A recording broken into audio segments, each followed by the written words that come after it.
G'day guys, Smith City here for Smith City Product Review as well. Obviously I'm in a caravan right now on my travels and I'm going to do a beer review. This is Beer Farm, and I go way back. Their Royal Haze was one of my favourite beers for a very long time, until a few other beers over the last couple of years knocked it off, but this is just their standard IPA at 5.6%, which it's a West Coast style, and 5.6 for West Coast is low. Sometimes you get West Coast pushing upwards of 6, 6.5, 6.7, that sort of jazz. So nice green can, Beer Farm logo there, ship in the background, bold, resinous, classic, and we'll just get it into. First we'll crack it open.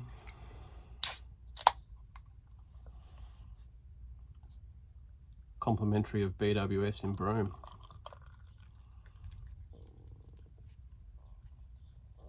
This is the first time. I've had a couple of cans last night. This is the first time I'm getting a look at the colour, but typical dark orange colour that you get from a West Coast IPA. We'll have a bit of a sniff. Pineapple, stone fruit,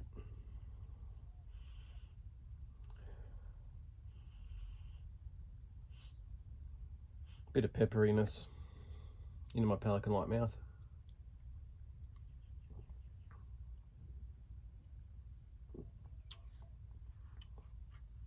It obviously tastes a little bit different from straight from the can.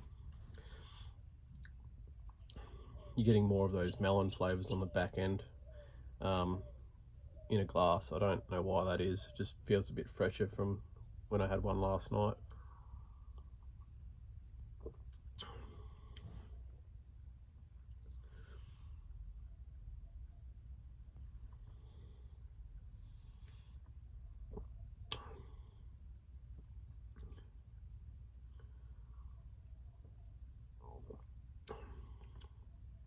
It's not bad, guys. It's not bad.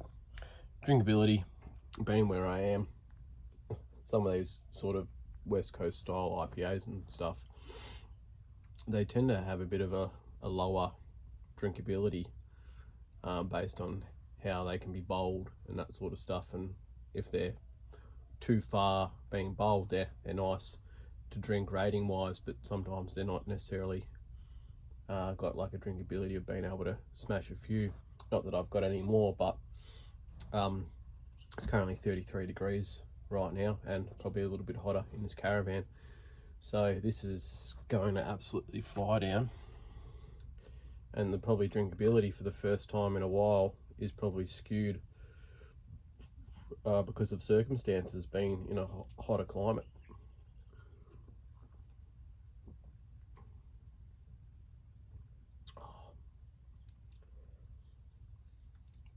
So I reckon back home,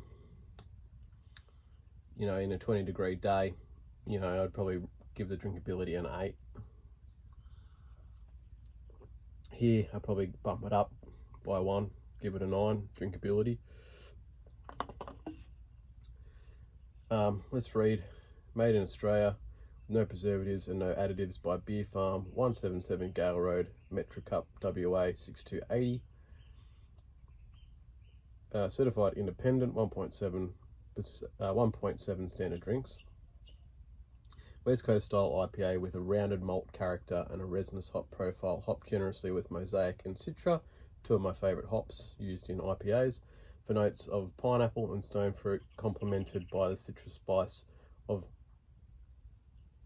Motueka. I think that's how you pronounce it. I wonder if Motueka is a New Zealand hops.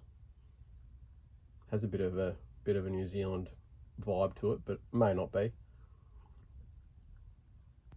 Pleasant but assertive bitterness, and yeah, you get that on the back end with a little bit of sort of grapefruit element along with the stone fruit. On the palate, balancing out a light toffee malt character. Cheers. Store cold, drink fresh. and it's got a little star chart there where hoppiness is 5 out of 5, maltiness is 4 out of 5, and bitterness is 4 out of 5.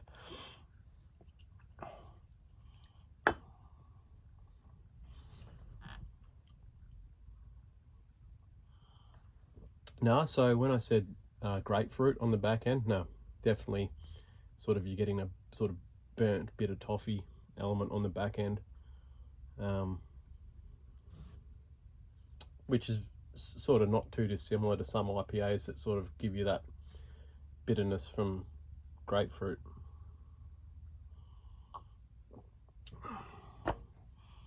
But yeah, that's the end of that can.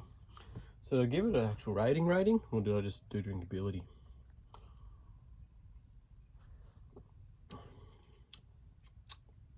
I've got to think of all the other IPAs I've reviewed. You know, I don't think this is anywhere near how good their Royal Haze is, and I give that a 10 out of 10. So I got to work my way backwards. I'd probably give it a 8.65 out of 10, but it delivers on all the notes that, you know, their notes and characteristics that they're suggesting on the back of the can and also at the front of the can, because it says bold, resinous and classic at the front. Exactly what it is. The toffee, stone fruit, pineapple element, they're all there.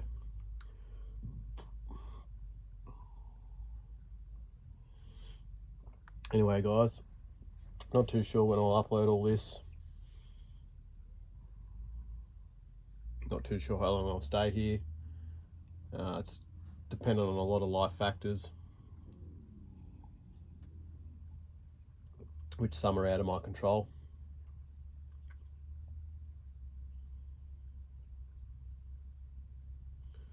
But it's probably good for me to have a bit of reflection on that as well.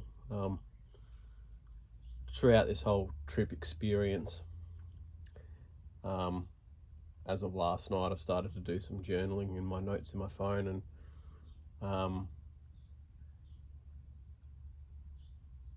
you know, there's circumstances that might push me back to Melbourne,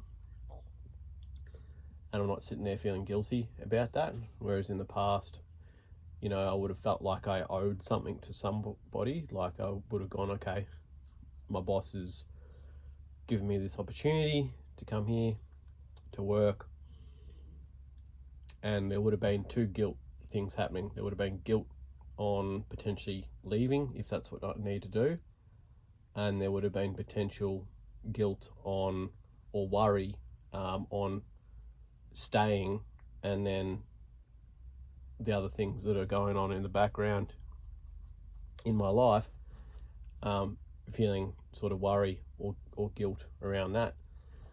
But as I sort of move through being a 36-year-old and nearly 37, is I'm learning to sort of trust myself a bit more, and I'm also sort of softening my ability to understand that, like, you know, I don't owe anyone anything, despite on, you know, what they may do for me in a particular moment, and that's a big thing for me. So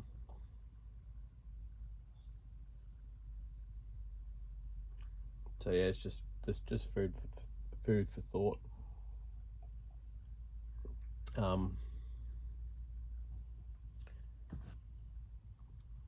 And you know, like, if this is all it is just like a 4-week, 6-week, 2 months, 3 months stint, 6 months stint, before I head back to Melbourne, well, it's going to be an experience anyway. A lot of eye-opening stuff that I've already encountered. I'm sure there's going to be a lot of eye-opening experiences in the coming week, working with the people that I'm working with, and helping the people that I'm helping, and yeah.